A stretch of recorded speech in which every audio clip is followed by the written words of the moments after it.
Hi guys, welcome to the channel. In today's video, I'm going to show you how you can activate Cyberpunk 2077 theme on Facebook Messenger. So the first step you simply need to do is to open Play Store and search for the Messenger.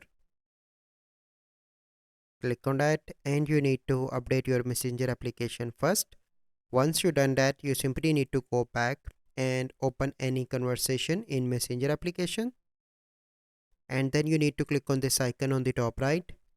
From here you need to click on theme, scroll down,